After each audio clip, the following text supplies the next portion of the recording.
So then later on, I found myself in the retail business, and that was my thing. My thing was to learn, to then pass on the knowledge to everybody else, to share those records that, sure, if you got 10 records, you pull 2 aside for your homies, whatever. Yeah. But if I knew your style was that style, I'll be like, hold on, because I got something for you. Boom. Yeah, and you know what? And then those guys trust you. They come next week. They come the week after. They're like, "Yo, Sneak, what you got for me this week?" So you got them hooked. Even I was known as Carlos back in the day. Yeah. They didn't. So wait. So how did the Sneak name come about? Because I'm sure a lot of folks don't know. Well, in '84, that's when I first moved to Chicago. Right. My parents, I was 13 then, going on 14. Sneak was like my second choice of a name for graffiti. Nice. So I was into tagging. I was into drawing, but I got into graffiti and then B Street and all that stuff came in. I was like, I'm hooked. Yeah, right? for sure. So Sneak. Because that was back then. It was also a lifestyle. The funniest thing, and this is the truth. There used to be, remember TV Guide? Yeah. The little book. Yeah. So in there, I always said Sneak Preview, and I always see Sneak, and I'm like, I like those 5 words, 5 letters together. And I didn't know, I didn't speak that much English at the time, so I had to look it up and be like, what does Sneak Preview mean? Right. And then I looked up Sneak, and then I looked at Preview, and I went back to Sneak, and I was like, I like this, and it stuck, So Sneak was my graffiti tagging name and all that stuff, and then so it started with graffiti, went into music, morphed into weddings and whatever. So you were playing hip hop back in the day. No, I was playing everything. Okay. Because a wedding DJ. Right, for sure. But, wedding. So I did a lot of weddings and high school dances is probably one of the best ways to learn. Listen, man, exactly. You know how you were saying earlier. What I am is the old school DJ, but the classic. When you talk about a classic DJ, how he's supposed to do things, that's how I sort of did it, man. Because I looked up to Derek and Mark, Farina, and whatever. And I used to see them. But you know what? When you've been around DJs and music for so long.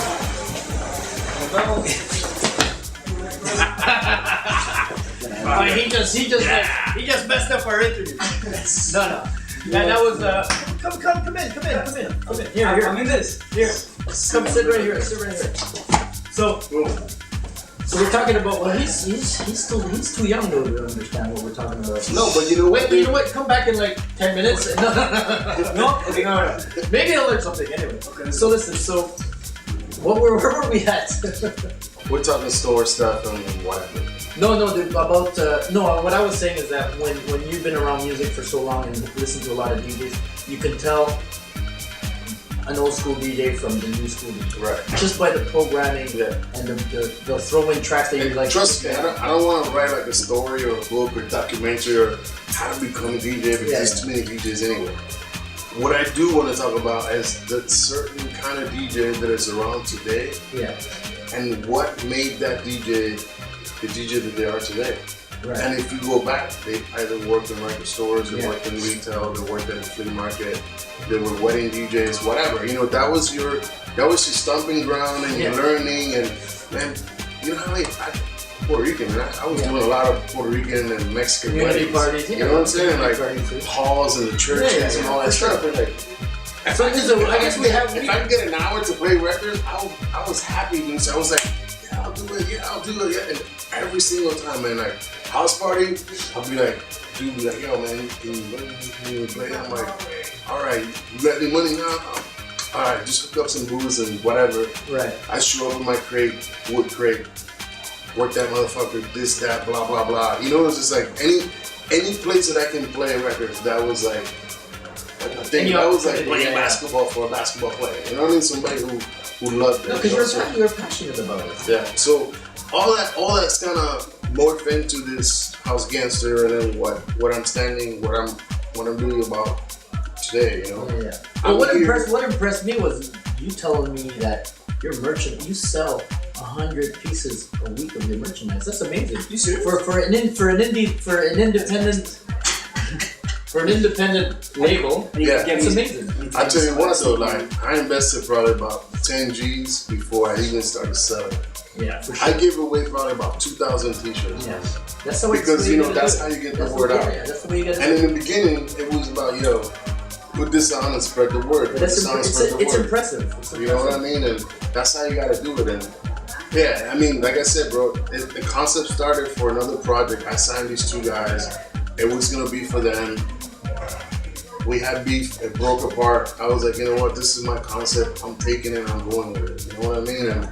And I didn't make it just about me. I made it about our community. Right. And everybody can pitch in. You know, like even Paul. You know, I mean, we linked up, sent me stuff. Next thing you know, Gangster Cast. He's doing record. He's gonna be. He's playing my party last year in Miami. You know what I mean? He's coming up. You know what I mean? Speaking of Miami, I'm older now. You know, it's up to the youth now. The G generation. Yeah, but you know what? But I think look, he's learning the right way though. That's it. You know, I was in the middle though. That's the thing. Yeah, like, yeah, it's true. I was in the middle. When I first started DJing, I learned on techniques, but they had just came out with remember those shitty ass CD players that were two in one with you would press play. Okay, Bennett. No, I was on the Gemini, bro. Oh shit. Gemini. I remember that was the first CD player I had. It was a Gemini, and there was like a delay on the play. It was so bad. You have to time it. There was a fucking plus minus thing. It was horrible. Yeah, so that's the pitch bend. Yeah, pitch bend. So that was the first CD players I used. And the techniques, but I mean the Pioneer 100s came shortly after. No, but it was like a foot in, a foot out. But as a DJ, you played the parties where you had to play, not had to play, but I just came back from one. You played eclectic music. Yeah, of course, right? Man. Hip hop, R&B, anything. A lot of kids nowadays they just play just one style of music. Yeah, and they just want to follow whoever's. And I find a lot of them produce music that is easy for them to play. Yeah. So yeah. Anyway, there's still some OGs. We're still around. We're still pushing. I keep picking up, younger guys and giving them a push here and there because they need direction. They need guidance. If they ask me for advice, I give them true advice. For sure. But the biggest advice that I always give everybody is you're gonna have to work extra hard on making yourself, what you want to be. And nothing comes, man. Stay true to yourself.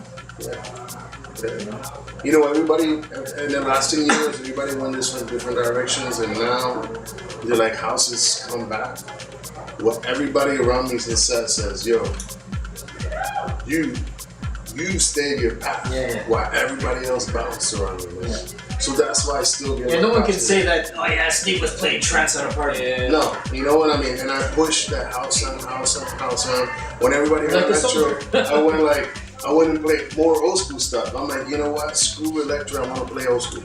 Yeah. And people, and in a way, I sort of was reminding people about good house music. Like, do you remember this 3-4 years ago? You used to love this track. You used to love I'm Holden, You Don't Know Me, or Flowers or whatever.